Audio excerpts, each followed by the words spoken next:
우리가 지난 주일에는 예수님이 하나님의 아들이라고 하는 신앙 고백의 의미가 무엇인지 간략하게 살펴보았습니다.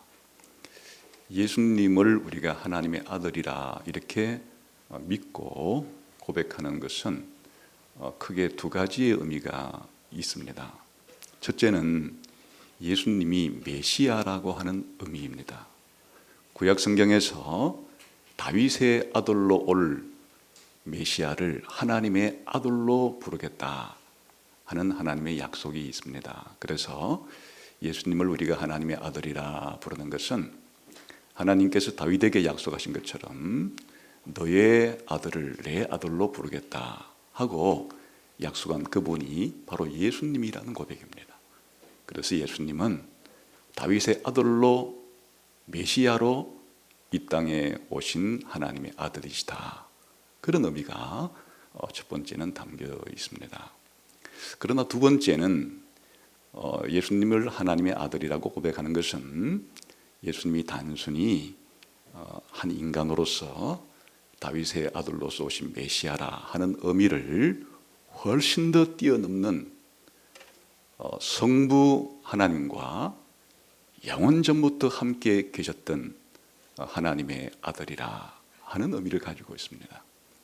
그래서 하나님의 아들로서의 예수님은 우리와 똑같은 인간이신데 단지 하나님의 파견을 받아서 파송을 받아서 이 땅에 와서 메시아의 사역을 함으로써 우리를 구원해 주신 그런 분 이상의 어떤 기초를 가지고 있는가 하면 창세전부터 아버지 하나님과 함께 계시면서 아버지 하나님과 서로 사랑하시고 서로 영광을 주고받으시고 서로 교제를 하시던 영원한 하나님의 아들이었다는 겁니다. 그 하나님의 아들은 바로 성부 하나님과 그럼으로써 구별을 되겠죠. 아버지와 아들이니까 서로 구별이 됩니다. 그러나 아버지와 아들로서 동등한 하나님이라고 하는 이런 점에서는 일치하죠. 이런 것이 예수님을 하나님의 아들입니다 라고 고백하는 우리의 고백 속에 담겨 있는 중요한 의미다라는 것을 말씀을 드렸습니다. 오늘은 이보다 좀 더 구체적으로 예수님을 하나님의 독생자라고 부르는 우리의 신앙 고백에 대해서 살펴보려고 합니다. 예수님을 하나님의 아들이라 말하는 것과 예수님을 하나님의 독생자라 하는 것은 기본적으로 의미가 같은 점도 있지만 좀 더 구체적으로 다른 점이 있습니다. 그래서 오늘은 예수님을 하나님의 독생자 혹은 하나님 아버지의 독생자라고 말할 때 이 독생자라는 말의 의미가 뭔지, 그러면 예수님을 하나님의 독생자라고 부르는 의미가 무엇인지를 살펴보고, 그리고 예수님을 하나님의 독생자라고 부르는 것이 얼마나 중요한 일인가 하는 것을 우리가 살펴보면서 적용을 하려고 합니다. 이것은 다른 말로 바꾸면 예수님이 하나님 아버지의 독생자라고 하는 표현은 하나님 아버지가 하나님 아들을 영원히 낳으셨다 이런 말입니다. 예수님이 하나님의 독생자라는 말은 성부가 성자를 영원히 낳으셨다 하는 이런 표현이 다른 말로 하나님의 독생자라는 표현인데, 성부가 성자를 영원히 낳았다 하는 이 말의 의미가 뭔지, 이게 왜 중요한지를 오늘 함께 살펴보려고 합니다. 우선 이 예수님을 하나님의 독생자라 부르는 표현은 요한복음과 요한 1서에만 나옵니다. 그러니까 요한 사도가 기록한 요한복음과 요한 1서에 예수님을 가리켜서 하나님의 독생자라는 표현이 5번 그렇게 사용이 됩니다. 오늘 우리가 읽은 요한복음 1장 14절은 그 첫 번째 경우입니다. 우리 한번 다 같이 읽어볼까요? 시작. 말씀이 육신이 되어 우리 가운데 거하시매 우리가 그의 영광을 보니 아버지의 독생자의 영광이요 은혜와 진리가 충만하더라. 여기서 이제 말씀은 예수님을 가리키는 거죠. 그리고 그의 할 때 그는 예수님을 가리키는 거죠. 예수님의 영광을 보니 아버지의 독생자의 영광이다. 그러니까 예수님을 지금 아버지의 독생자라 이렇게 부르고 있습니다. 그 다음 1장 18절도 보겠습니다. 시작.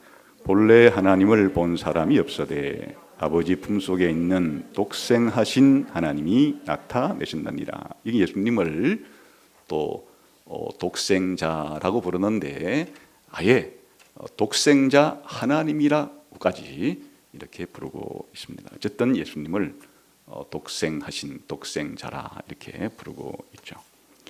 그 다음 요한복음 3장에 가보면 요한복음 3장 16절에 성경 전체에서 가장 중요한 구절을 하나 꼽으라 그러면 이 구절인데 이 구절에 바로 이게 나옵니다. 요한복음 3장 16절 시작. 하나님이 세상을 이처럼 사랑하사 독생자를 주셨으니 이는 그를 믿는 자마다 멸망하지 않고 영생을 얻게 하려 하심이라. 하나님이 세상을 이처럼 사랑하사 예수님을 이 세상에 보내주었다는 얘기죠. 그런데 예수님이란 말 대신에 독생자를 주셨다. 그 예수님을 가리키는 표현이죠. 그 다음은 18절 보겠습니다. 시작. 그를 믿는 자는 심판을 받지 아니하는 것이요 믿지 아니하는 자는 하나님의 독생자의 이름을 믿지 않으면 벌써 심판을 받은 것이니라. 역시 예수님을 하나님의 독생자라 이렇게 부르고 있습니다. 이게 이제 요한복음에 이렇게 4번이 나옵니다. 아주 중요한 대목에서 예수님을 하나님의 독생자라고 부릅니다. 그 다음에 요한일서 한번 가보겠습니다. 요한일서 4장 9절을 한번 같이 읽어보겠습니다.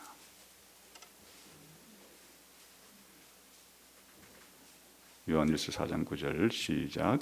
하나님의 사랑이 우리에게 이렇게 나타난 바 되었으니 하나님이 자기의 독생자를 세상에 보내심은 그로 말미암아 우리를 살리려 하심이라. 거의 요한복음 3장 16절 비슷한 내용의 의미인데 하나님이 자기의 독생자를 세상에 보내셨다 이렇게 말하죠.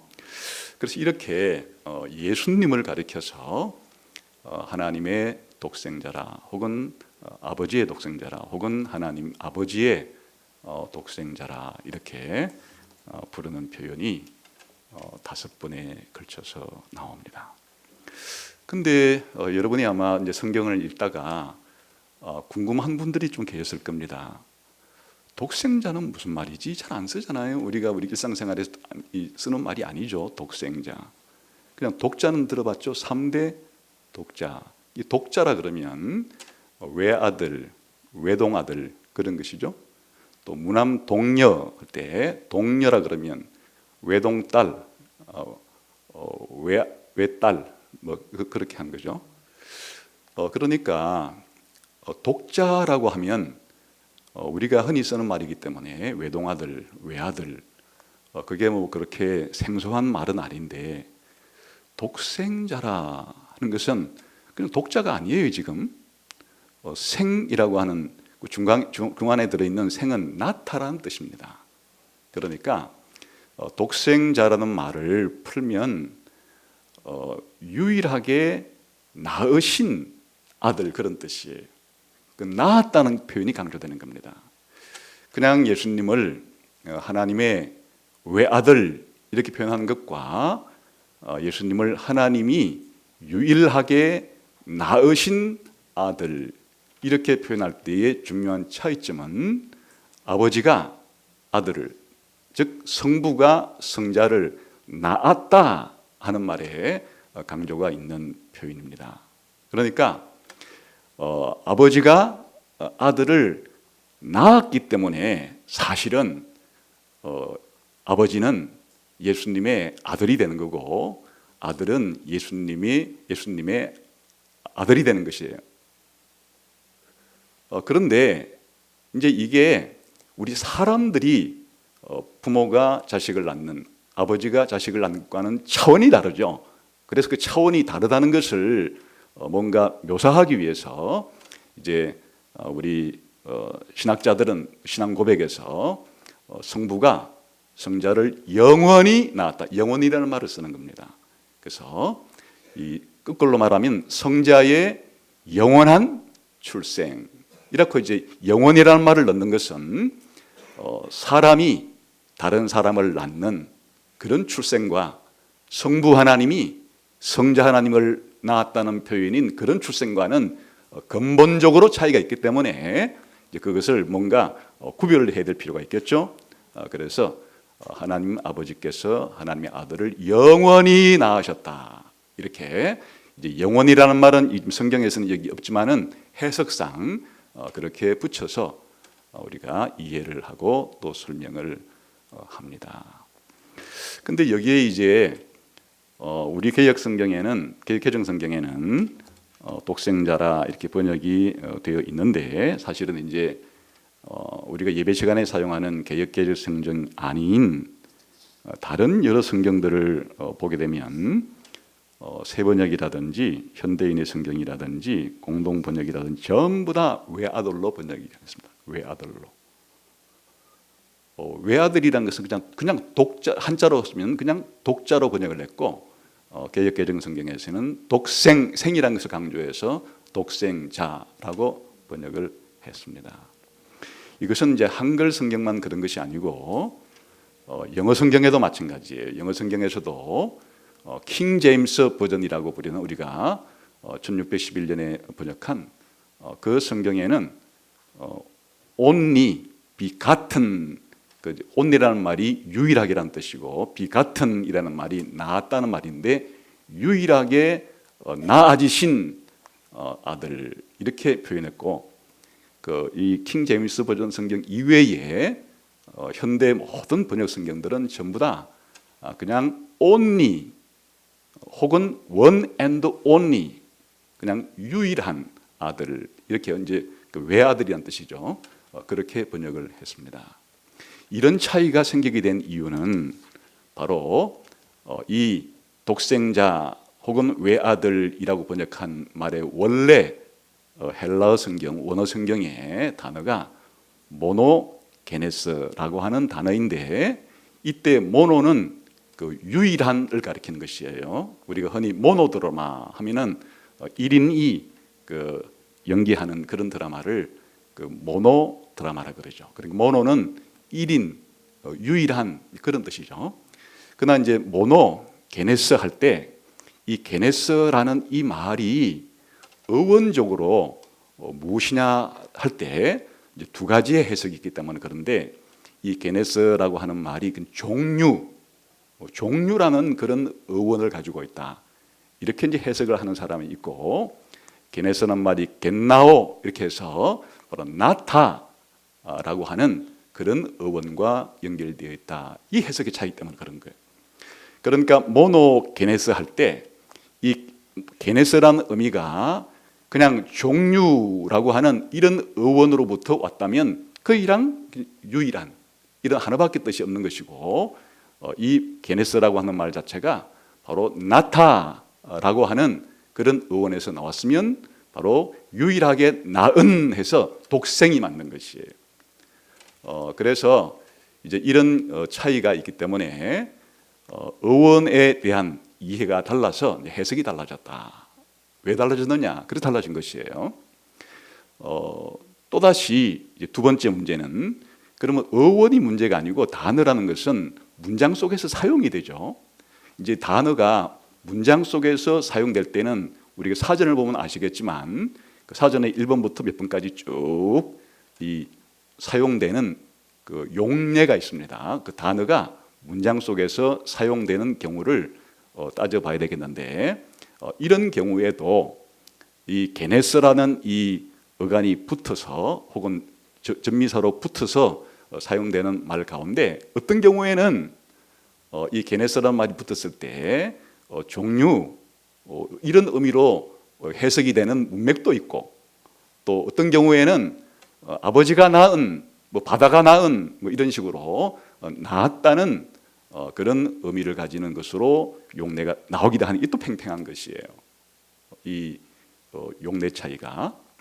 그런데 이제 킹 제임스 버전이라고 하는 1611년에 번역된 성경책이니까 그때 이후로 거의 300년 동안에 거의 20세기 중반까지는 전부 다 이 모노게네스라는 단어를 요한복음에서 사용할 때 전부 다 독생자로 번역했습니다. only begotten, 낳았다는 말을 강조하는 겁니다.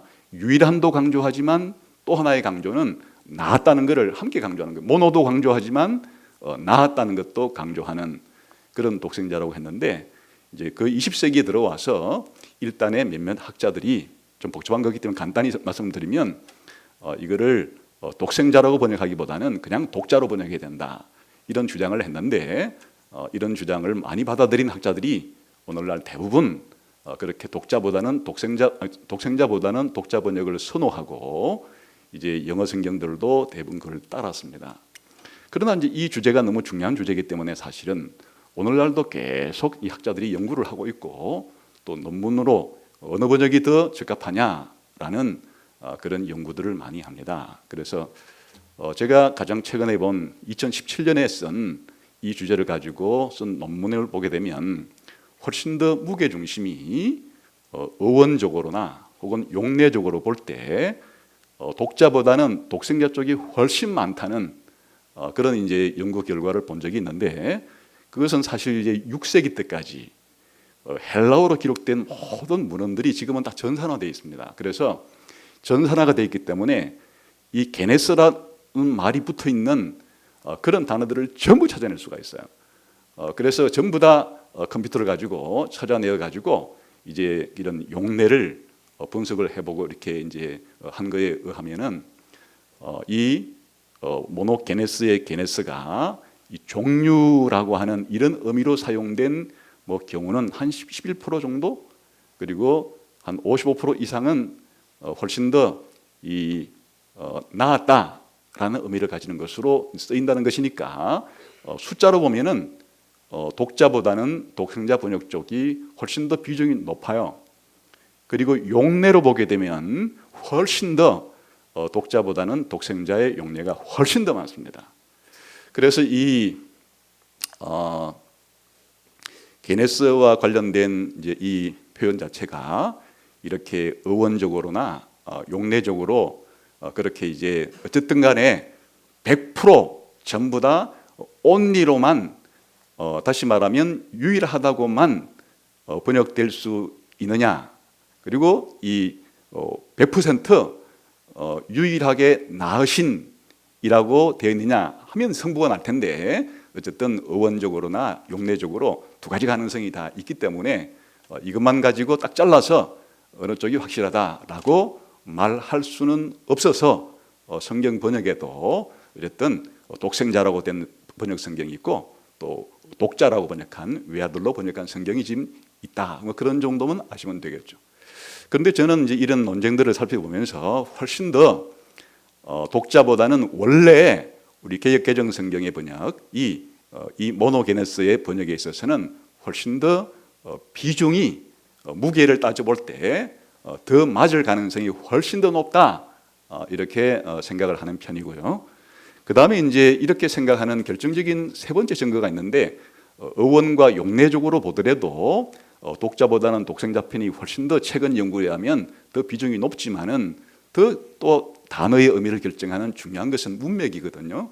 이 문맥을 보게 되면 지금 요한복음과 요한 1서에서 번역한 이 모노게네스라고 할 때 이것 자체가 그냥 나타나는 표현이 없지 그냥 유일한 그런 의미로 사용되지 않았다, 오히려 나았다라는 의미와 연관되어서 사용되었다 하는 것을 알 수 있습니다. 우선 요한복음 1장을 다시 가보죠. 1장 14절과 18절에 이제 예수님을 하나님의 독생자, 유일하게 낳으신 아들, 그런 표현을 쓰는데, 이게 무엇과의 이 비교 속에서 이루어지는가 하면 우리 신자들을 하나님의 자녀라, 신자를 하나님이 낳았다라고 하는 것과 지금 대비되는 문맥 속에서 사용을 하고 있어요. 12절 13절을 봅시다. 시작. 영접하는 자 곧 그 이름을 믿는 자들에게는 하나님의 자녀가 되는 권세를 주셨으니 이는 혈통으로나 육정으로나 사람의 뜻으로 나지 아니하고 오직 하나님께로부터 난 자들이니라. 여기에 하나님의 자녀라고 부르고 또 하나님께로부터 태어났다 이렇게 말하는 사람들은 누굴 가리키는 거죠? 우리 신자들을 가리키는 거예요. 우리 신자들이 예수님을 믿으면 하나님께서 우리 신자들을 뭘로 만들어준다는 겁니까? 하나님의 자녀로 입양을 한다는 거예요.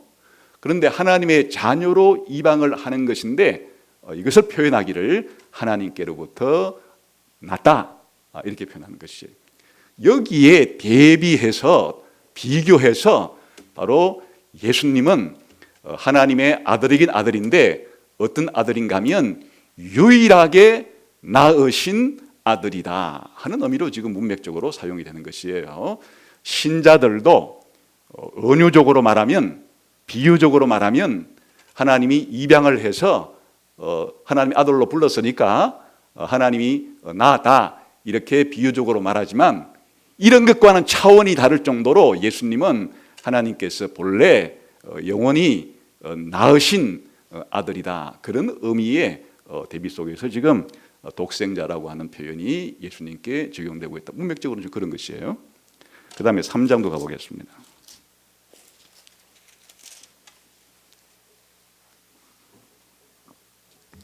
아까 3장 16절과 18절에서도 예수님을 하나님의 독생자라 그렇게 표현했는데 이 지금 문맥이 예수님과 니고데모와의 대화 속에서 지금 나온 이야기죠. 그래서 한번 4절부터 8절까지 읽어보겠습니다. 3절부터 읽어보겠습니다. 시작. 예수께서 대답하여 이르시되 진실로 진실로 내게 이르노니 사람이 거듭나지 아니 여기서 거듭난다 할 때 다시 태어난다 위로부터 태어난다 이 난다는 말이 그 표현이에요. 그 다음에 4절 시작. 니고데모가 이르되 사람이 늙으면 어떻게 날 수 있사옵나이까. 이 태어난단 말이에요. 두 번째 못 들어갔다가 날 수 있사옵나이까. 이거 태어난단 말이에요. 그 다음 5절의 시작. 예수께서 대답하시되 진실로 진실로 내게 이르노니 사람이 물과 성령으로 나지 아니하면 이것도 태어난단 말이에요. 하나님 나라에 들어갈 수 없느니라. 육으로 난 것은 육이요 영으로 난 것. 여기서 낳다 전부 태어난다는 얘기죠. 7절 시작. 내가 네게 거듭나야 하겠다는 말을 놀랍게 여기지 말라. 이게 거듭난다 표현이죠. 8절. 바람이 임의로 불매 내가 그 소리를 들어도 어디서 와서 어디로 가는지 알지 못하나니 성령으로 난 사람도 다 그러하니라. 지금 마찬가지로 예수님이 여기서 니고데모와의 대화 속에 말씀하신 사람은 신자예요. 신자들은 어떻게 태어난 사람들이라고요? 성령과 물로 태어난 사람들이다. 신자들을 하나님으로부터 태어난 자라고 부르는 것은 아까 1장 12절에서 13절에서 봤죠. 그것은 바로 비유적인 의미로 은유적인 의미로 예수님 믿고 나면 하나님의 자녀로 입양이 된다. 그런 의미의 하나님께로부터 났다. 그러는데 예수님을 믿을 때 사실은 3장에 의하면 성령님의 역사가 필요하죠. 성령님의 역사로 그렇게 태어난다. 이렇게 지금 설명을 하시는 것이니까 3장에서 하나님께서 자기 독생자를 이 세상에 주셨다, 보내셨다 하는 이 표현도 바로 무엇과의 지금 대비 속에서 이루어지고 있는 표현인가 하면 이렇게 신자들이 하나님께로부터 낳았다고 하는 이 표현과 예수님은 하나님께로부터 유일하게 낳았다라고 하는 신자들이 낳는 것과는 차원이 다르다 그 말이. 다른 차원에서 예수님은 하나님 아버지께로부터 나신 분이다 라고 하는 그런 의미를 지금 담고 있죠. 문맥적으로. 그 다음에 요한일서도 함께 가보겠습니다. 요한일서 아까 4장을 봤는데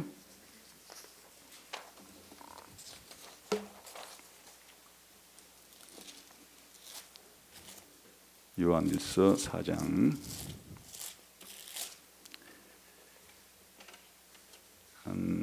6절부터 9절까지 한번 읽어보겠습니다. 시작. 우리는 하나님께 속하였으니 하나님을 아는 자는 우리의 말을 듣고 하나님께 속하지 아니한 자는 우리의 말을 듣지 아니하나니 진리의 영과 미혹의 영을 이로써 아느니라.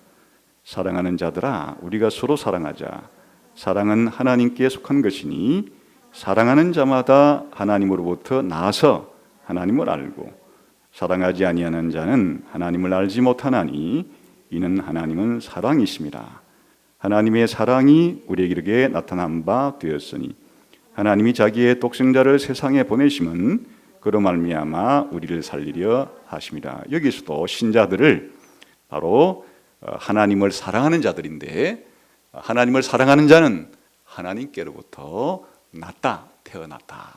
지금 계속해서 신자들을 하나님께로부터 난 자들로 묘사를 하면서 이와 대비해서 예수님을 하나님의 독생자로 표현한 것은 유일하게 낳은 아들임을 강조하는 그런 문맥으로 전부가 구성이 되어 있어서, 여기에 아까 이 게네스라고 하는 말이 그냥 나타난 것과는 관계없는 그런 종류를 가리키는 유일한 이라는 그런 뜻만 가지는 것이 아니라, 사실은 어원이나 용례적으로 보더라도 나타라고 하는 표현이 훨씬 많았듯이 문맥적으로는 결정적으로 이것이 바로 신자들이 하나님으로부터 난다 하는 것과 예수님이 하나님께로부터 난다는 것을 대비하면서, 예수님이 하나님께로부터 나시는 것은 유일하게 나시는 예수님의 독특한 유일무이한 그런 나심을 지금 강조하고 있다, 그런 뜻이에요.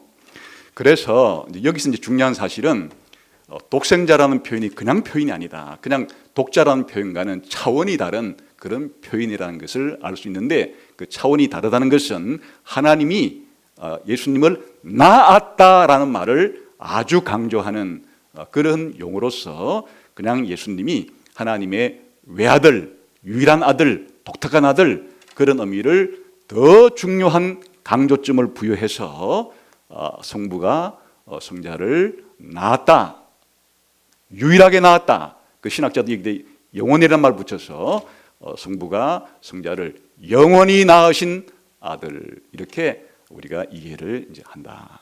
그래서 사실은 이 성부가 성자를 영원히 낳았다 하는 이 표현은 굉장히 중요한 그런 이제 신앙 고백적인 표현입니다. 그래서 이 표현 자체가 신앙 고백서에서 대단히 이제 중요하게 사용이 됩니다. 그런데 오늘 중요한 것은 무엇인가 하면, 바로 예수님께서 이렇게 하나님이 유일하게 낳으신 아들, 하나님의 아버지의 독생자라고 표현한 것이 바로 아버지 하나님께서 아들 하나님을 낳았다는 표현인데, 이게 신약성경 전체에서, 혹은 구약성경과 신약성경을 포함해서 성경 전체에서 유일하게 아버지가 아들을 낳았다는 딱 표현이 이것밖에 없는가? 그렇지는 않아요.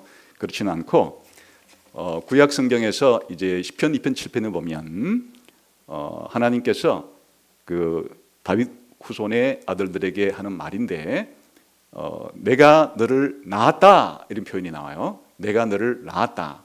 근데 이제 내가 너를 낳았다 하는 그 시편 2편 7절에 그 이야기가 신약 성경에서 오게 되면, 그게 바로 아버지 하나님이 아들 되시는 예수님께 한 말로서 전부 해석이 돼요. 사도행전 13장 33절에 보게 되면, 곧 하나님이 예수를 일으키사 우리 자녀들에게 이 약속을 이루게 하셨다 함이라. 시편 둘째 편에 기록된 바와 같이 너는 내 아들이라 오늘 너를 낳았다 하였고, 다시 말하면 시편 2편 7편은 문맥적으로는 하나님께서 다윗의 아들 되는 메시아에게 너는 내 아들이라, 너는 내 아들이라는 말을 설명해 주는 말이 뭐예요? 내가 너를 낳았다는 말이고, 내가 너를 낳았다는 말을 거꾸로 뒤집어서 설명하는 말이 뭔가 하면 너는 내 아들이란 말이에요. 그리고 이 병치를 시켜가지고 평행을 만들어 둔 이유는 하나가 다른 하나와 같은 의미를 가지는 보충 설명적으로 오히려 의미를 풀어주는 것이에요. 다시 말하면, 그런데 너는 내 아들이다, 누가 말하는가 하면 바로 성부 하나님이 성자 예수님인 예수님께 하는 말로 지금 해석을 하고 있는 것이에요. 바로 예수님께 이 구절이 성취가 되었다 이렇게 말하는 거예요. 다시 말하면 이 구절은 누가 누구에게 하는 말인가 하면 아버지 하나님이 아들 되신 예수님께 이렇게 말하는 거예요. 너는 내 아들이다. 내가 너를 낳았다. 이 표현을 쓴단 말이죠. 그러니까 여기에서도 성부 하나님과 성자 하나님이신 예수님과의 관계를 하나님 아버지를 예수님의 아버지라 부르고 거꾸로 예수님을 하나님의 아들이라 부를 때 이것을 설명해 주는 또 다른 말은 성부 하나님이 성자 하나님이신 예수님을 낳았다는 표현을 쓰기도 한다 그 말이에요. 낳았다는 표현을 쓰기도 한다. 이것은 이제 히브리서 1장 5절에서도 히브리서 5장 5절에서도 전부 다 이 구절을 예수님께 적용합니다. 히브리서 1장 5절에서는 하나님께서 어느 때의 천사 중 누구에게 너는 내 아들이라 오늘 내가 너를 낳았다 하셨으며 또다시 나는 그에게 아버지가 되고 그는 내게 아들이 되리라 하셨느냐. 이 말은 뭔가 하면 천사들에게는 하나님께서 너는 내 아들이다. 내가 너를 낳았다. 이런 표현을 쓴 적이 없다 그 말이. 예수님께만 오직 하나님께서 너는 내 아들이다. 내가 너를 낳았다. 이런 표현을 쓰지. 어느 때에 천사에게는 하나님이 내가 너를 낳았다. 너는 내 아들이다. 이런 표현을 쓰지 않는다. 그런 말이에요. 예수님이 바로 시편 2편 7절의 이 구절의 직접적인 성취자임을 이렇게 말하는 거죠. 히브리서 5장 5절에서도 이렇게 되어 있습니다. 또한 이와 같이 그리스도께서 대제사장 되심도 스스로 영광을 취하심이 아니요 오직 말씀하신 이가 그에게 이르시되 너는 내 아들이니 내가 오늘 너를 낳았다 하셨고 일관되게 시편 2편 7편에 나오는 너는 내 아들이라 내가 너를 낳았다 이 시편 2편 7편에 나오는 이 구절이 곧 구약 성경에서 사실은 예언적으로 성부 하나님께서 성자 예수님을 향해서 영원전에 하신 너는 내 아들이다 내가 너를 낳았다 그런 표현으로 해석을 해 옵니다. 그래서 이게 이제 아버지가 아들을 낳았다 성부가 성자를 언제 이런 일을 하셨느냐 이게 바로 창세전에 영원전에 이런 일이 있었다. 그래서 아버지께서 아들을 영원전에 낳으셨다 이렇게 쓰기도 하고 성자의 영원한 출생이다 이렇게 표현하기도 하는 겁니다. 그뿐 아니라 구약 성경의 잠언 8장 25절에 보게 되면 하나님의 지혜라고 불리는 인물이 창세 전에 하나님과 함께 있으면서 창조의 그런 대리자로 그렇게 사용이 됩니다.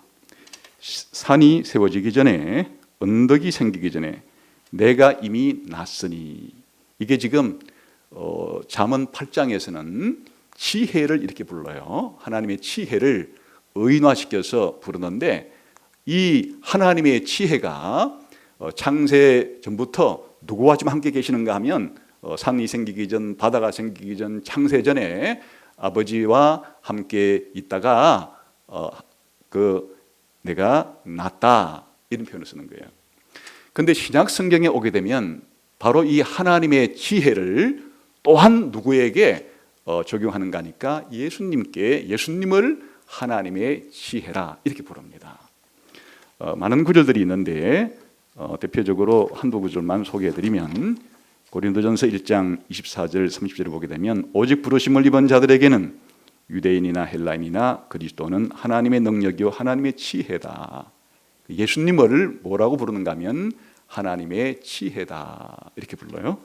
또 골로새서 2장 3절에서는 그 안에는 지혜와 지식의 모든 보화가 감추어져 있느니라 거꾸로 말하면 예수님은 하나님의 지혜다 이렇게 부릅니다. 다시 말하면 잠언에서 한 신비한 하나님의 지혜라고 불리는 이 지혜가 의인화되어서 하나님과 함께 계시면서 하나님이 창조할 때 하나님의 창조의 대리자로서 그렇게 창조하는 의인화된 지혜라고 하는 것이 나오는데 그것도 사실은 바로 신약 성경에 오게 되면 그 잠언 8장에 나오는 그 하나님의 지혜가 예수님을 가리키는 거다. 그러면 예수님께서 바로 아버지 하나님과 창세전에 함께 계시다가 아버지 하나님이 천지를 창조할 때 창조의 중보자로, 창조의 대리자로 창조를 하신 분이라고 하는 것과 같죠. 그러니까 지혜라는 말 대신에 아들을 넣으면 똑같은 개념이 되는 것이에요. 그 예수님을 하나님의 아들로 부르거나 예수님을 하나님의 지혜로 부르거나 같은 원리가 작동을 하는데 무엇인가 하면 바로 하나님의 아들이든 하나님의 지혜든 모두 다 아버지 하나님과 창세전에 함께 계시다가 창조 사역을 할 때 아버지의 대리자로서 창조에도 참여하는 이런 놀라운 존재를 가리킨다, 그런 뜻입니다. 이것은 사실 이제 예수님을 무엇으로 부르는 것과도 다 일맥상통하는가 하면 요한복음 1장에서 예수님을 하나님의 말씀으로 부르는 것과도 같은 것이, 예수님을 하나님의 말씀으로 부를 때도 아버지 하나님과 창세전에 함께 계셨다가 또 창조에 참여하시는 분이랄 때 요한복음 1장에서는 예수님을 하나님의 아들로 부르죠. 같은 의미를 다른 표현으로 사용하는 겁니다. 그리고 골로새서 1장 15절 같은 경우에는 그는 보이지 아니하시는 하나님의 형상이요, 예수님을 하나님의 보이지 않는 형상이라 표현하는 것도 마찬가지 개념이에요. 그리고 히브리서 1장 3절에 이는 하나님의 영광의 광채시요라고 이렇게 표현한 것도 마찬가지. 여기서 이제 이런 하나님의 광채다, 하나님의 형상이다, 하나님의 지혜다, 하나님의 말씀이다 하는 표현들은 전부 다 어떤 표현의 다른 유비적인 표현인가 하면 바로 예수님이 하나님의 아들이라는 것의 다른 표현들인데, 예수님이 하나님의 아들이란 표현을 가장 정확하게 보여주는 말이 뭔가 하니까 예수님이 하나님이 유일하게 낳으신 아들이라는 표현, 예수님이 하나님의 독생자라는 표현이 이 모든 것들을 가장 정확하게 표현하는 그런 말이고, 나머지 것들은 예수님이 하나님의 독생자라고 표현한 이 말들을 다른 유비적으로 말씀에다 비유하기도 하고 지혜에 비유하기도 하고 광채에 비유하기도 하고 이런 식으로 비유해서 예수님이 하나님 아버지와 창세전부터 선재하시면서 신적인 그런 동등성을 누리면서도 아버지와는 구별되시는 창조 사역에 동참하신 그런 분이라고 설명을 하는 겁니다. 자, 그래서 이제 오늘 우리들은 요한복음에 나오는, 그리고 요한일서에 나오는 하나님의 독생자라는 표현은 단순히 예수님이 하나님의 유일한 아들이라는 것을 넘어서서 성부 하나님께서 성자 하나님을 유일하게 낳았다는 표현을 사용하고 있다. 이것은 요한복음만이 아니라 구약 성경의 시편 2편 7절이나 또 잠언 8장 같은 데서 사용된 그런 하나님의 아들과 지혜와도 일맥상통하고 신약 성경에 나오는 그런 하나님의 광채, 하나님의 말씀, 하나님의 형상 이런 말에도 이거 전부 다 같은 의미가 다른 식으로 표현된 것이다 하는 것이. 자, 그러면 이게 이제 구체적인 의미가 뭘까? 예수님을 하나님의 독생자라고 부르는, 또 달리 말하면 하나님 아버지가 하나님의 아들을 낳았다라는 것은 예수님이 하나님 아버지와 가지는 유일무이한 관계를 설명하는 말입니다. 그래서 예수님이 하나님 아버지와 가지는 가장 독특한 유일무이한 그런 관계를 이제 설명하는 것이 아버지가 아들을 낳았다, 그리고 아들은 아버지께로부터 낳음을 받았다, 이렇게 말하는데, 여기서 이제 조심할지만 이런 언어들이 하나님께서 우리를 이해시키기 위한 그런 이제 표현들이기 때문에 이런 표현들을 우리가 유비적 표현이라 그럽니다. 그래서 여기에는 우리 인간 세상에서 혹은 피조물 속에서 일어나는 이런 출생과 성부 하나님이 성자 하나님을 낳으신 출생과는 차이점도 있고 공통점도 있는 말이에요. 그래서 하나님 아버지가 아들 되신 예수님을 유일하게 낳았다, 이때 출생시켰다라고 하는 이 말과 한 인간 아버지가 인간 아들을 출생했다라는 말과는 어떤 점에서 차이가 있는가? 당연히 우리 사람들은 아버지가 아들을 낳을 때 시간이 개입되죠. 아버지가 아들보다 먼저 있어야 됩니다. 먼저 있고 아들은 없었던 때가 있죠. 그러다가 아버지가 자식을 낳죠. 그러나 이건 인간 사회에서 아버지가 아들을 낳을 때는 이 시간 관계의 선후 관계가 있는 출생이지만은 성부 하나님이 성자 하나님을 낳았을 때는 시간적으로 성부 하나님만 계시다가 어느 때 성자 하나님을 낳았다, 그런 표현은 아니라 그 말이에요. 왜냐하면 성부 하나님도 영원히 계시고 성자 하나님도 영원히 계시기 때문에 성부도 성자도 영원히 계셔서 안 계신 때가 없는 것이에요. 다시 말하면 아버지는 아들이 없이 혼자 있었던 때가 없어요. 또 아들도 아버지가 없이 혼자 있었던 때가 없어요. 언제나 하나님 아버지는 하나님의 아들과 함께 했고 하나님의 아들도 하나님 아버지와 영원히 함께 했기 때문에 성부 하나님이 성자 하나님을 낳았다, 이런 표현만 읽고서 아니 그러면 성부 하나님은 성자 하나님이 계시기 전에도 계셨다가 성자 하나님은 예수님은 나중에 생겼단 말인가? 그런 말이 아니란 말이에요. 그렇게 해석을 하는 것이 아니라, 다시 말하면 인간이 아버지가 아들을 출생하는 것과 하나님 아버지가 하나님의 아들을 낳는 출생은 근본적으로 다른데, 그래서 영원이라는 말을 붙이는 거예요. 성부가 성자를 영원히 출생했다, 성부가 성자를 영원히 낳았다, 이렇게 표현하는 것이에요. 시간의 우선순위가 있지 않기 때문에 그런 것입니다. 뿐만 아니라 당연히 인간이 한 아버지가 아들을 낳을 때는 엄마가 개입되죠. 아빠와 엄마가 함께 개입돼서 자식을 낳는 거지만 성부 하나님이 성자 하나님을 낳을 때는 또 어머니신 같은 그런 없다 그 말이에요. 그런 것은 전혀 여기에 해당되지 않는다.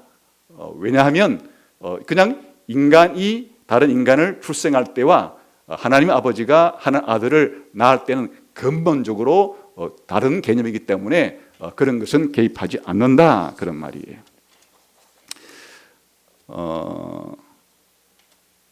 또한 우리 인간 아버지가 자식을 낳을 때는 출산의 과정이 있죠. 신체적인 어떤 성숙의 과정이 있고, 그래서 아버지가 아들을 낳을 때 그 임신을 하게 되면 그 다음에 성장의 뱃속에서 어머니 가정을 거치고 이런 일련의 과정을 거쳐서 출산하지만은 아버지 하나님이 아들 하나님을 낳았다, 이 표현은 그런 게 없다. 그냥 영원 전부터 하나님 아버지와 하나님 아들의 관계가 그런 식의 출생을 한 것이 아니다, 그런 말이. 그래서 아버지가 아들을 낳았다, 하나님 아버지가 한 아들을 낳았다, 이런 표현을 쓸 때 그것을 곧바로 인간 출생이나 이 동물의 세계에서 나는 그런 출생처럼 생각해서는 안 되기 때문에 하나님 아버지께서 영원히 아들을 낳으시다, 영원이라는 말을, 이런 것을 뭉뚱그리는 가장 중요한 말로서 그렇게 이제 사용을 한다, 그런 말이에요. 그러나 공통점이 있어요. 아버지가 아들을 낳을 때 인간 아버지가 인간 아들을 낳든 하나님 아버지가 하나님 아들을 낳든 공통점이 있는데, 그것은 뭔가 하면 아버지가 아들의 기원이 된다는 의미에서, 아까 시간적인 기원이 아니라 그랬어요. 그 아버지도 아들도 성부 하나님과 성자 하나님 사이에서는 영원한 분들이기 때문에 그렇게 시간의 선후가 아니라 단순히 아버지는 아들의 기원, 원천, 이런 의미에서는 공통점을 가진다. 또 중요한 것은 아버지가 아들을 낳을 때 바로 본질을 공유하게 돼요. 쉽게 말하게 되면 개라고 하는 동물이 다른 개라고 하는 새끼를 낳을 때, 새끼라는 표현을 쓰지, 이제 물론 그냥 지금 이 비유를 들기 위해서 아들이라고 한번 표현해 봅시다. 사람에게 쓴 표현처럼 개의 아버지가 개 아들을 낳았다 할 때는 그 개 아들도 개 아버지와 같은 것이에요. 다시 말하면 개가 개를 낳았다는 표현은 바로 낳은 그 아버지와 태어난 자식이 개로서의 본질이 같은 것이.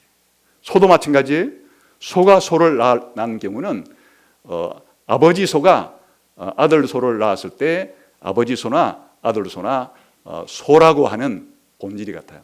그런 의미에서 사람이 사람을 낳을 때 그건 역시 사람이에요. 그런 의미로 하나님 아버지가 하나님의 아들을 낳았다 하는 이 낳았다는 표현은 하나님 아버지와 하나님의 아들이 신성이, 신적 본질이 똑같다는 그런 의미에서 공통점을 가진다, 그런 말이죠. 물론 이제 한 가지 더 공통점을 찾는다면 인간 아버지도 인간 자식을 낳았을 때 자식에 대해서 대단히 사랑하고 기뻐하죠. 물론 피도 눈물도 없는 인간이라면 뭐 그럴 수는 있겠지만 인간 본성상 사실은 깊이 죄악으로 병들지 않으면 부모가 첫 자식을 낳았을 때 그 엄청난 기쁨이 있는 것이에요. 물론 이제 아직 결혼하지 않은 분들은 나중에 해보시면 아시겠지만 아이를 낳았을 때 부모는 자녀에 대해서 엄청난 기쁨을 느끼게 되는 거예요. 사랑을 가지게 되는 거예요. 그처럼 그것은 인간 아버지와 인간 아들에게도 적용되거니와 하나님 아버지와 하나님의 아들이신 예수님과의 관계에 있어서도 이 원리는 그대로 적용이 되어서 하나님 아버지께서 하나님 아들을 지극히 사랑하신다는 것이 공통점이다. 이런 점들은 공통점으로 나왔다는 표현 속에서 우리가 찾아볼 수 있습니다. 그래서 사실은 이제 이 하나님 아버지가 하나님 아들을 낳았다는 이 표현이 굉장히 중요한 예수님과 하나님 아버지와의 관계를 표현하는 말인데 이게 오해하지 않기 위해서 여러 가지의 지금 이런 설명을 붙이고 있는 것이에요. 그냥 성경에서 하나님 아버지가 하나님의 아들에게 내가 너를 낳았다, 너는 내 아들이라 낳았다는 표현을 쓰니까 곧바로 그러면 사람이 다른 사람을 낳는 것처럼 그렇게 생각하면 전혀 성경에서 말하는 의도가 아니다. 그것을 제가 오해를 방지하기 위해서 이런 시간을 들여서 지금 몇 가지를 설명을 드렸고, 그러나 왜 하나님 아버지가 예수님을 영원전에 낳았다라고 표현하는가 하면 아까 말했처럼 성부 하나님과 성자 하나님과의 관계에 있어서 이 기원 관계라고 부르는데 바로 성부 하나님이 성자 하나님의 기원 관계상 그렇게 원천이시다라고 하는 의미와 그리고 아버지 하나님이 아들 하나님을 낳았다는 표현 속에는 아버지 하나님과 아들 하나님의 신성이 동일하다, 신적 본질이 똑같다라고 하는 이런 의미를 가지고 있는 것이다 라는 것이에요. 자, 그러면 이것이 예수님이 하나님의 독생자라 그럴 때 예수님은 우리 신자들이 하나님을 아버지라고 부르고 또 하나님께서 우리 신자들을 하나님의 자녀라 부른 것과는 완전히 근본적인 차이점이 있다는 것을 우리들에게 가르쳐준다, 그런 말이죠. 그래서 하이델베르크 교리문답이라고 하는 중요한 교리문답서가 있는데 거기 33문항에 보면 이렇게 묻고 대답합니다. 우리도 하나님의 자녀인데 왜 그리스도를 하나님의 독생자라고 부릅니까? 그러니까 우리가 하나님의 자녀라고 불리는 것과 예수님이 하나님의 독생자라고 부르는 것은 차이가 있다는 뜻이죠. 왜 그렇게 차이가 있습니까? 왜 그렇게 부른 이름부터가 다릅니까? 이렇게 묻고 이제 대답하면 이렇게 대답합니다. 왜냐하면 그리스도만이 하나님의 영원한 또 본성적인 아들이기 때문입니다. 하지만 우리는 그리스도로 말미암아 은혜로 입양된 자녀입니다. 자, 여기서 차이를 잘 보세요. 예수님을 하나님의 독생자로 부르는 것과 우리 신자들을 하나님의 자녀라고 부르는 것은 근본적인 차이가 있는데, 우리 신자들은 은혜로 하나님의 자녀가 됐단 말이에요. 하나님이 우리들에게 은혜를 주셔서 우리가 하나님의 아들이 된 거예요. 그러나 예수님은 하나님께서 예수님에게 은혜를 주어서가 아니고 그냥 본질적으로 바로 예수님은 하나님의 아들이다. 그 차이가 있는 거예요. 예수님은 그냥 본질적으로 하나님의 아들이시고 우리 신자들은 원래는 하나님의 아들이 아니었지만은 은혜를 받아서 하나님의 아들이 된 거니까 차이가 있을 수밖에 없죠. 그래서 바로 예수님은 영원 전부터 하나님의 아들이신데 비해서 우리들은 예수를 믿을 때 입양이 됨으로써 하나님의 아들이 되었다. 저와 여러분이 하나님의 아들이 된 것은 하나님의 아들이 된 때가 있죠. 예수님을 믿고 아까 예수 그리스도를 믿음으로 하나님의 자녀가 되는 권세를 받았을 때 그때 하나님의 자녀라고 불리는 거지만 예수님께서는 그냥 영원 전부터 하나님의 아들이셨다. 그렇기 때문에 우리 신자들을 하나님의 자녀라고 부르는 것처럼 예수님도 똑같이 그냥 하나님의 아들이라고만 부르는 것보다 이 차이를 분명히 하기 위해서 예수님을 하나님의 독생자라고 부르는 이런 이해가 있는 것이에요. 그래서 성경에 나오는 이 요한복음에 나오는 예수님을 하나님의 독생자라고 부르는 것은 아주 중요한 의미를 가지고 있는 겁니다. 다시 말하면 독생자라고 표현하지 않아도 그냥 예수님을 하나님의 아들이라고 부르는 것과 우리 신자들을 하나님의 아들이라고 부르는 것과 어떤 차이가 있으면 계속 똑같은 내용이에요. 그런데 그 차이를 가장 분명하게 보여주는 예수님에 대한 호칭은 하나님의 아들만 해도 그렇게 되지만 왜 예수님이 하나님 아들 되심이 그러한가 하면 하나님의 유일하게 낳으신 아들이라고 하는 독생자 표현 때문에 사실은 그런 것이다 하는 것을 알 수가 있죠. 그래서 이것을 조엘 비키라고 하는 신학자는 자신의 조직 신학에서 이 예수님의 독생자로서의 하나님 아들 되심과 우리 신자들이 입양을 통해서 하나님의 아들 된 것을 7가지 정도 이런 중요한 차이가 있다. 더 아까 하이델베르크 교리문답에서는 2가지 정도의 차이점만 말했는데 더 깊이 연구를 해서 이런 7가지 차이가 있다. 첫 번째는 시간적인 차이죠. 당연히 예수님은 영원 전부터 하나님의 아들이지만 우리 신자들은 중생에 의해서 거듭나서 양자가 되었기 때문에 하나님의 아들이 된 시간 차이가 있는 거예요. 우리는 중생에서 거듭날 때부터 하나님 자녀로 불리는 것이고 예수님은 그냥 영원 전부터 하나님의 아들이라고 하는 것이다. 그리고 이 자녀됨의 뿌리가 다르다. 어떻게 다른가 하면 예수님께서는 언제나 그냥 하나님과 같은 신적 본질을 가지신 분으로서의 하나님의 아들이시지만 우리 신자들은 하나님의 아들이 되기 전에는 하나님의 원수였죠.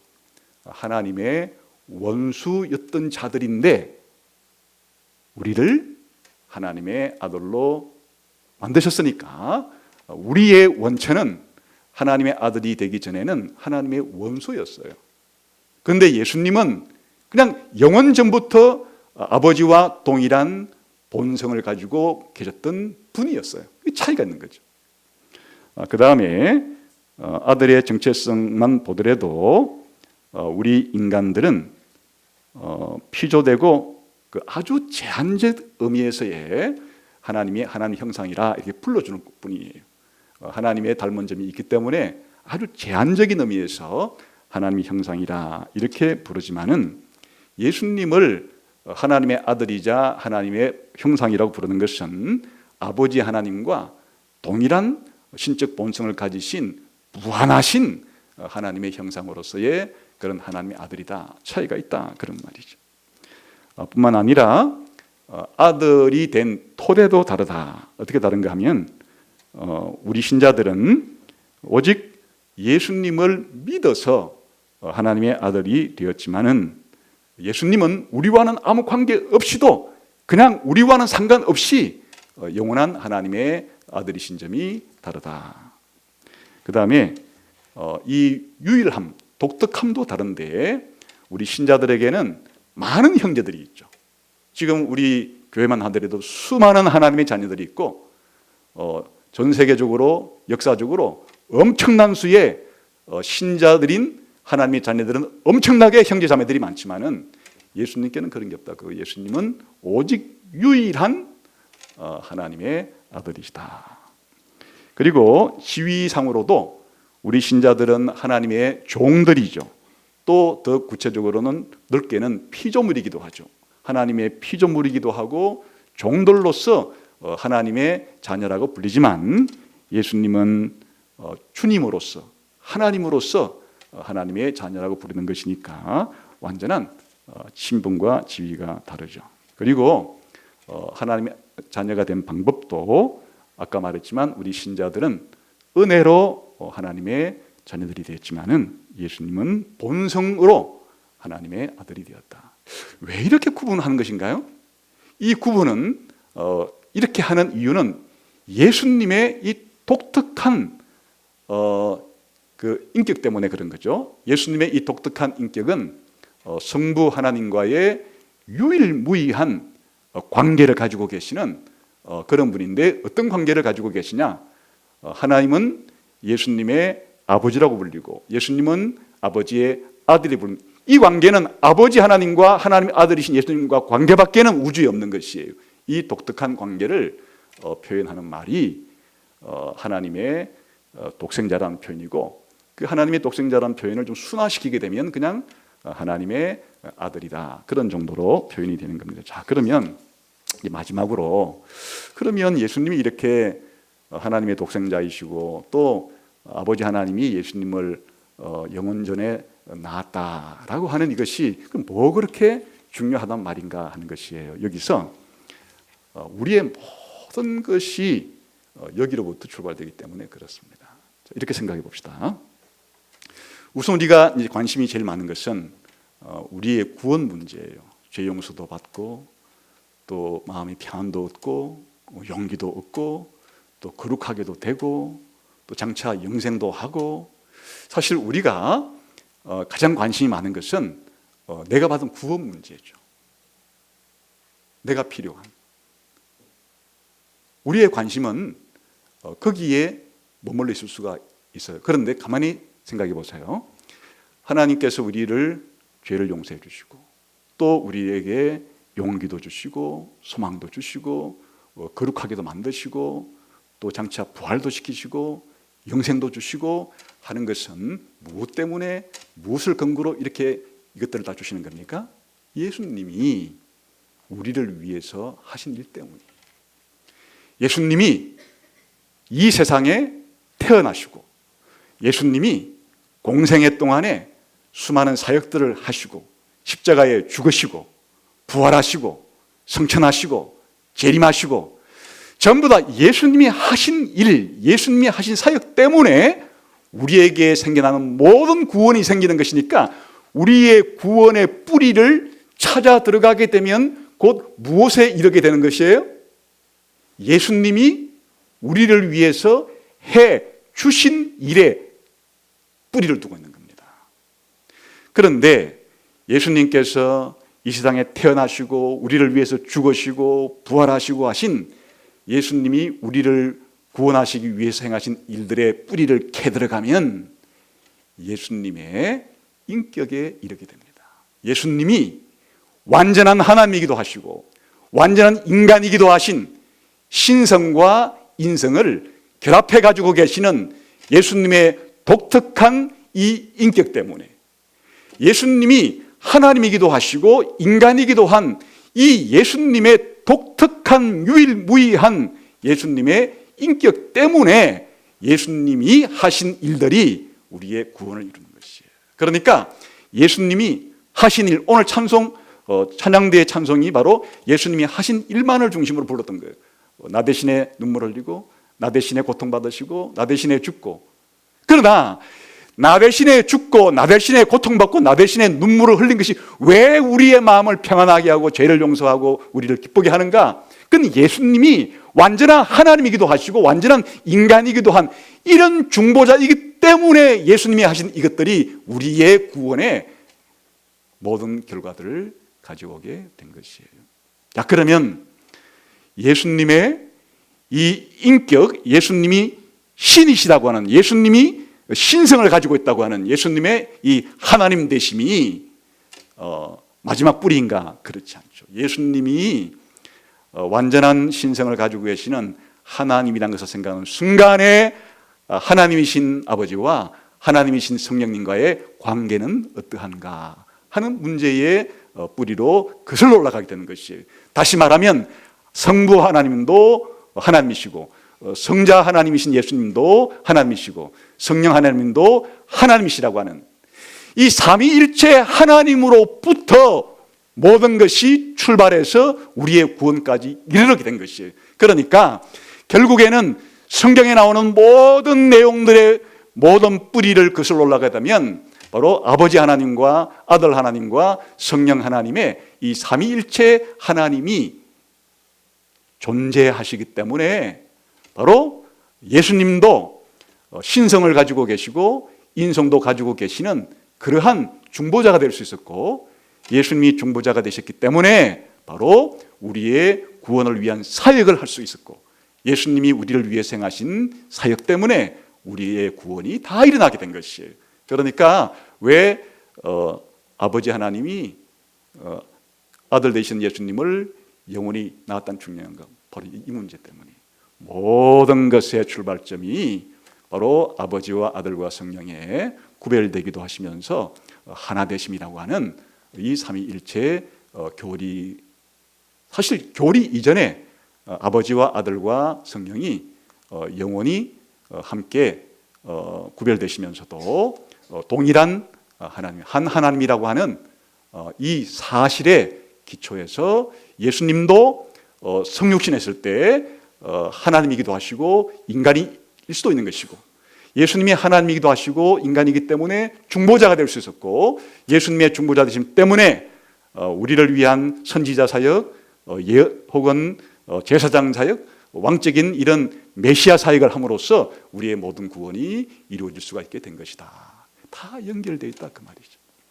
그래서 오늘 예수님이 하나님 아버지의 독생자라는 것이 왜 중요하냐?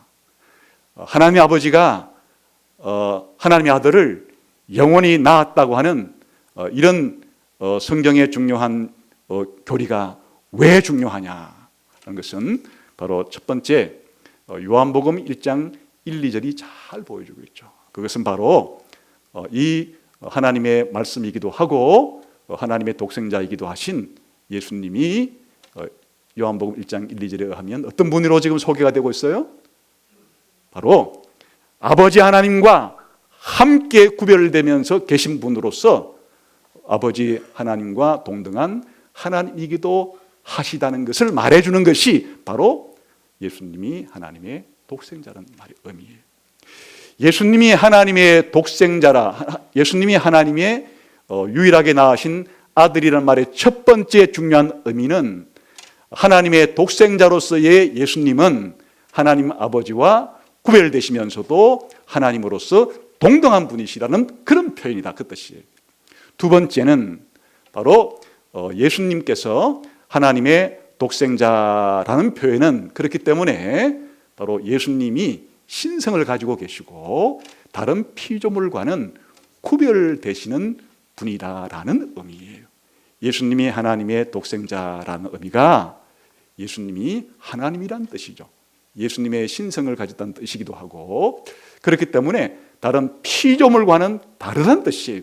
다른 모든 피조물들은 그냥 존재가 없었던 때가 있었어요. 그러나 예수님께서는 피조물과는 달리 영원한 하나님으로서, 하나님의 아들로서 영원한 하나님 아버지와 함께 선재해 계셨기 때문에 예수님은 피조물이 아니다 그 말이에요.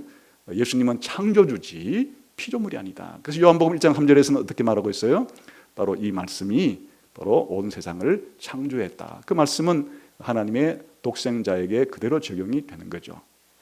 그리고 세 번째 중요한 의미는 저와 여러분이 하나님의 은혜에 의해서 예수님을 믿게 되면은 하나님의 자녀가 되는 이유가, 그 근거가 바로 예수님이 하나님의 독생자이기 때문에 그런 것이에요. 왜 예수님의 이름을 믿으면, 왜 예수님을 믿으면 하나님이 우리를 하나님의 자녀로 입양시켜 주시는가?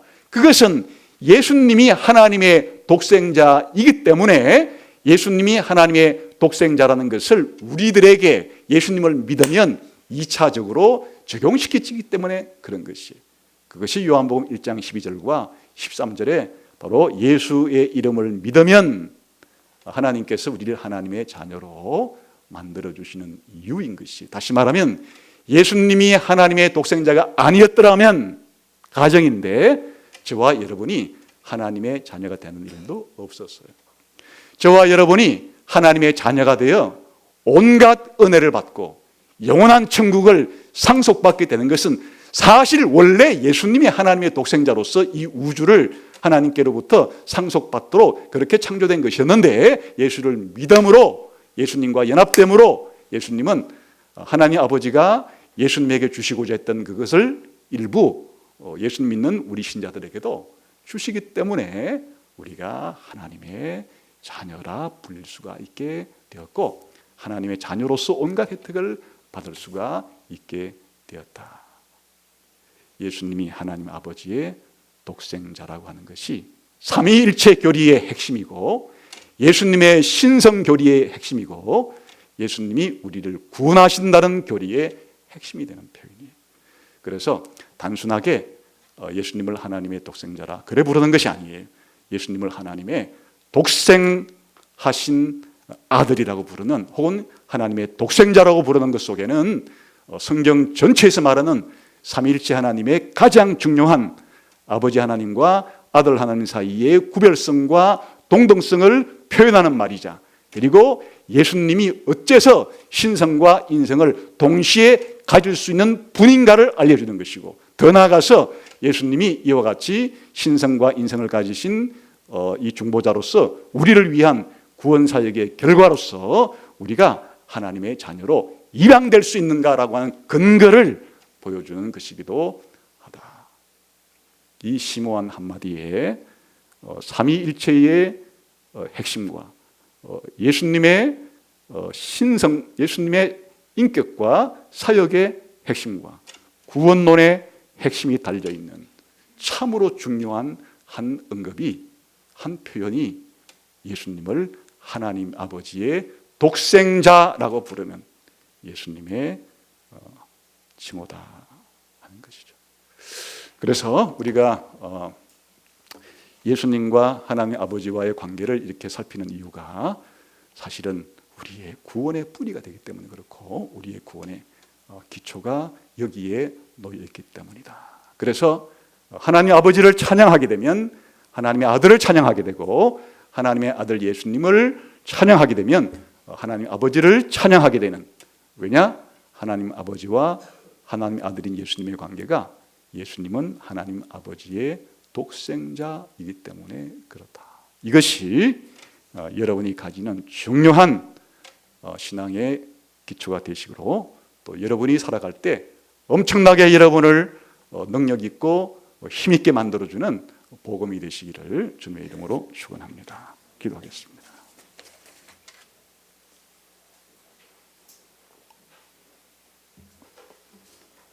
하나님 아버지 감사합니다. 우리 아버지가 되시기 전에 우리 주 예수 그리스도의 아버지가 되어주시고, 예수님께서 하나님의 아들, 하나님의 독생자가 되어주신 것을 감사합니다. 이것이 우리 신앙의 견고한 반석이 되어서 어떤 어려움이 있어도 흔들리지 않고 예수님을 믿고 살아가는 일에 큰 도움이 되게 해 주옵소서.